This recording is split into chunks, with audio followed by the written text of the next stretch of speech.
Welcome to another episode of The Spark, sparking conversations that matter. For me, it's about talking about the things that we need to talk about, but talking about them in a way that we're learning together and shaping each other's perspectives towards creating a better society that is working for all of us. Today, I'm going to talk about understanding the undoings and shortcomings of the Ruto presidency. As a Kenyan, I believe in the country, I see the potential that we have as a country, and also all the possibilities that we have lying ahead of us. The only thing that I also realize that for us to be able to harness this potential, to realize these possibilities, and to make the country thrive where it should be to play within its league, we need to ask ourselves where things started getting wrong, but also correct for them as we move along the journey. In the last couple of weeks, I've been watching the news, listening to some of politicians' remarks and everything. But one of the key things that I would want to mention is the statements that actually were echoed by the current Minister for Finance, Cabinet Secretary for Finance. In one of the political conversations, and actually it was a burial if I'm not mistaken, he mentioned to the party leadership that as a representative of the government, as an official in the government, as a cabinet secretary, if he fails in that mandate, then anybody claiming that he's part of the party and actually he would have delivered on the other side if the party won the election, that is the Orange Democratic Party, ultimately then it would be a lie. And there's no way of establishing that the veracity of that claim that ODM would be a better government if their appointee in the current government fails. And what that alludes to, in my perspective, is that this government has to work. And the only way it will work is if everybody sees the reasons as to why it should work and are committing to do what needs to happen to make it succeed and deliver value to the citizens and deliver value for the country with a long-term strategy, but also meeting the fundamental needs of the society at the particular moment where we are engaging with everything. So take a step back, ask yourself, where did the Ruto government start failing? Because it has been one of the governments that actually has been marred with a lot of controversies, conversations around everything, and distrust from the society. And I think the narrative starts from when we had the campaigns. In the political campaigns, we had narratives where the president himself, his cronies, and his people who were advisors, and the whole battalion of his campaigners and the politicians who allied to his party, made promises to the masses. Unfortunately, these promises were short-term needs and aspirations of societies that were not backed by any principled, actually accurate account of where these things are going to happen, how they were going to happen. And therefore, if you're being told that I will buy you a flight tomorrow, everybody would want to own a flight, or everybody would want to own a car. But the journey you need to ask yourself is, how do I live where I have been walking and actually even getting a pair of shoes is a problem to owning a car tomorrow? What is the journey towards that milestone? And our problem as a society is the fact is that we've started and lived with willful thinking and expectations and desires, but are not founded on principle in terms of productivity or creating value to get us to where we need to be. That is something that we need to look at as a country, and we need to challenge ourselves to see that things need to get better and need to change in one way or the other. I'm hoping we will be able to see that. So the Ruto presidency started failing at the campaign level where the promises were super amazing for the people. They were appealing to the masses, but they were appealing without substance on how they would be implemented. Good or bad, I would say it was a bad thing in the sense that it was more kind of coined as a lie.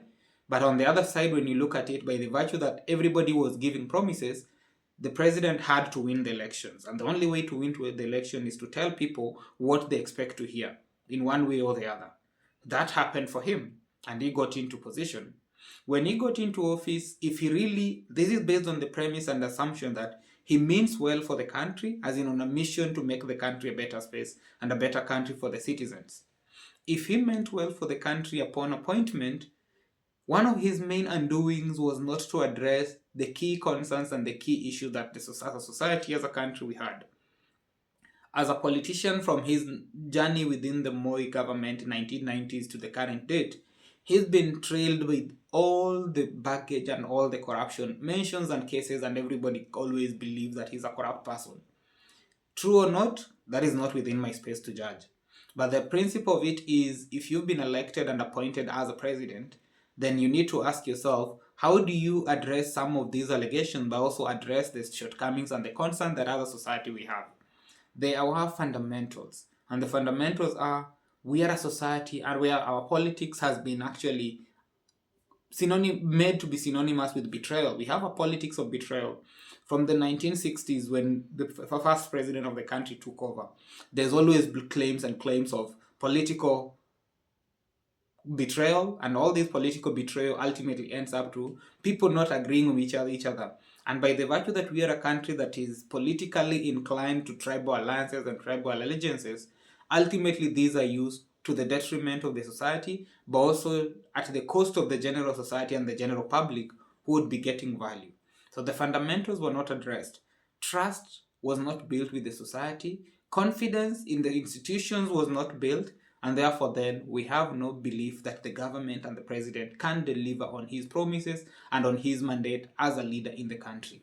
With him not being able to address all of these concerns, then we have a situation where corruption is still there and he is believed to be the most corrupt person. Imagine a country where people are voting for you as the most corrupt person on a global scale. That becomes a problem. Accountability was not put in place, and therefore that becomes an issue. And trust does not exist at all, and we don't believe him to be the most trustworthy person. His undoing was not starting from a point of establishing the framework and getting the country back to track and getting things right. How would I have approached this situation, and why would I feel like he needs to rewrite the story and get to the reset button? His reset, in my perspective at the moment, including even with the recent Gen Z protest in last year, June, and now we have another finance bill in parliament, is about as a president taking a step back, listening to people, and asking himself if he was to lead a government, if he is to lead the country to an envisioned future, what is that future to the common Kenyan? If you go to your local village in your rural community, what does your community expect as success? What does success mean to them? And how does the government work with him or her in that local community to embody what that success look like, help them work towards realizing it at a personal level? That is what the president should be able to think of. And in my perspective, the fundamentals of a government is to build trust. If we trust the government, if we believe in the rule of law and we believe the systems are meant to work, people will do what they need to do to get the country to where it should be. The distrust means nobody's working, nobody's willing to put in the extra work that needs to happen. So how would he have done it? In my perspective, the first thing is to address the teething issues and actually the main concern that every single citizen of the country has. We don't trust the government. How do we rebuild trust? Address issues of corruption, address issues of appointments in the cabinet where we have people who are perceived not to be qualified taking up positions. Those are things that he has to address. And in addressing them, there are some of the people that have to be arraigned in court. When scandals are happening and people are being actually identified as to be culprits in these particular cases, what is he doing? Should they be arraigned in court? Should they be jailed? And if he can get a couple of people to be serve as examples in these cases, ultimately there is that trust that we believe, yes, you are believed to be a corrupt person, but we can move from the corruption to get to a situation where we're acknowledging that, yes, we are starting a new leaf and we're starting a level where we're saying anybody who is caught in any corruption dealings or any issues that are going to derail the country in its development agenda will suffer the consequences for that. That distrust, that corruption becomes the fundamental piece. We start from there. And two, we need to drive investments in the local economy. There's no way that we have you people within the government and actually almost every government official investing in offshore accounts and offshore assets and everything. Those are things that need to be addressed. But then the other thing that is fundamental is, as a government, his government has focused on rewriting the policies, developing new instruments and new policy frameworks, which some of them are good, some are not so good. But then there's always room for improvement. That is why the policy making process is always a continuous and iterative process. But where the gap is in the implementation of these policies. The role of the executive and the way he leads is to execute on policies and ensure things are being done. As a president, he has failed to follow through on some of the implementation, and ultimately we end up with policies but that are not being implemented. Why is that happening? In my perspective, if I look at it from the background of where I come from in the healthcare space, our disconnect has been the policy is aspirational, which is commendable, But then the fundamentals, the building blocks are missing. The people who are assigned and actually entrusted to implement these policies are detached from the reality. And therefore, they are not in the implementation framework. That becomes a gap. Two, from the aspect of distrust in the society, whether the systems are working or not working, the public will blame them. I remember last month when I was in the country, I was having a conversation with some of my friends. Everybody blamed SHA to not to be working. But of all the people who believed this social health insurance was not working, are people who were not unwell. They had not gone to any single hospital. So there's no way they could establish whether social health insurance fund was working or not working is not available. But they've already believed it is not going to work, it cannot work, and it is a distrust. And if you distrust the system, you are not using it. But you are the same people who will talk about how the system is not working. But if we believed in it to be able to work, then we would be going to hospitals to use it. We would be stress testing it. And by stress testing it, we are making it get better over and over, and ultimately we get areas of improvement. So that trust is a missing piece in people doing the work. And that's not happening. On the other level, when you move at it in terms of the implementation, when issues get to be raised by people who are being impacted in one way or the other, the government has faced citizens with arrogance, and all that arrogance ultimately ends up in a situation where nothing is being done for the general public, and that acrimonious relationship continues and festers over and over. We have to get to a situation where, as a country, we believe we can be better as a country, we can serve our people better, and the government has a responsibility to build trust.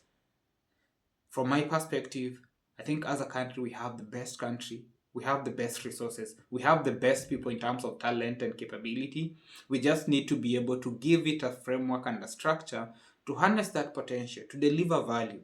And the starting point as a country is to build trust. And that is the role of the government. And that is the role of the government in all its arms.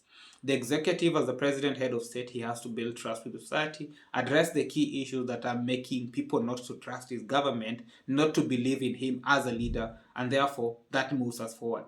We can't be in a situation where the president himself acknowledges that nobody will believe him, but he's not doing anything to build that trust with people, to make people believe in him. The judiciary is distrusted by even its own judges. That cannot happen in a country where we believe in the rule of law and we purport to believe in the rule of law. The judiciary and the chief justice and her position has to acknowledge the rot in the judiciary in one way or the other, set up mechanisms to rebuild trust with the society. The police, the security agencies, they have to address some of these concerns. The legislative assembly, we can't be in a situation where instead of allowing the executive arm through the ministries to execute on mandates, we have budgetary appropriations to the respective members of parliament who have a legislative role, not executive role, to be having money for political gerrymandering and also just manipulation in the communities. Those needs to change, and the legislative arm has to acknowledge, and that is the role of the Speaker of the House and his membership. We have to get things right from that level: judiciary, executive, legislative, and ultimately the media has to get balanced. Unfortunately, we as the society, we are not as balanced, so the media will tell us what we want to listen to. But we have to start from somewhere, and it is my hope that as a country we believe in our capability to grow, to thrive, but most importantly to deliver on the fundamental basics of what each and every single citizen in our country hopes for, aspires for, and wants to achieve at the end of the day.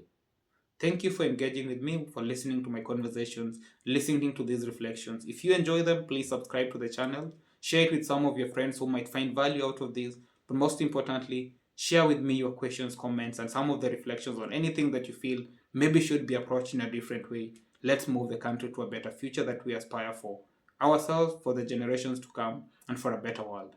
Thank you and have a good one.